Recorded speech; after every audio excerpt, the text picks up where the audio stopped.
Bonjour à tous et bienvenue dans un nouvel épisode de Le Mystère Miaou. Aujourd'hui, nous allons explorer ensemble le langage utilisé par les professionnels du pet-sitting et pourquoi certains termes sont préférés à d'autres. C'est une réflexion importante sur la façon dont nous considérons nos compagnons à quatre pattes.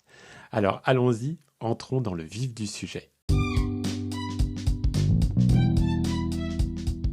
Je suis Cyril Bauchet, comportementaliste félin et cat-sitter dans la vallée sud des Hauts-de-Seine.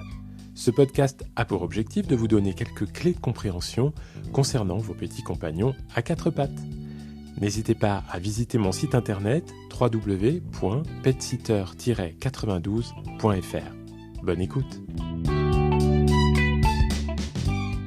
Dans le monde du pet-sitting, mais aussi chez de nombreux vétérinaires et comportementalistes, le mot propriétaire est de moins en moins utilisé.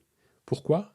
Parce que le terme propriétaire peut réduire l'animal à un objet ou à un bien possédé, alors que la relation que nous entretenons avec nos animaux est bien plus riche et complexe. En effet, d'après un sondage Ipsos Royal Canin paru en 2023, pour 67% des humains de chats, ces derniers sont considérés non pas comme des biens, mais comme des membres de la famille.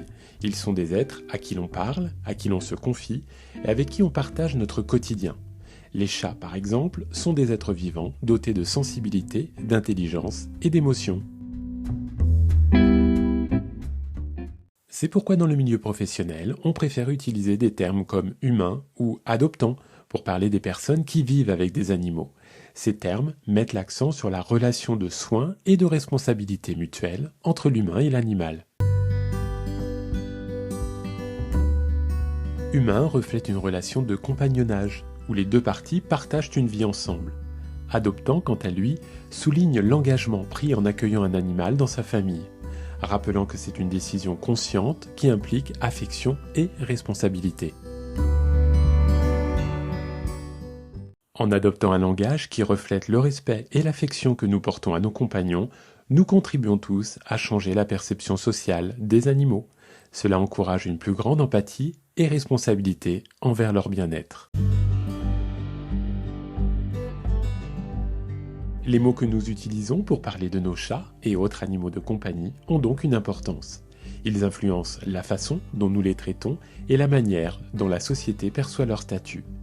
Alors la prochaine fois que vous parlerez de votre compagnon félin, pensez à la richesse de votre relation et choisissez vos mots avec soin. Merci d'avoir écouté Le Mystère Miaou.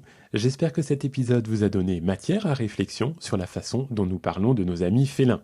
Prenez soin de vous et de vos compagnons à fourrure et à la prochaine pour d'autres explorations dans le monde fascinant des chats.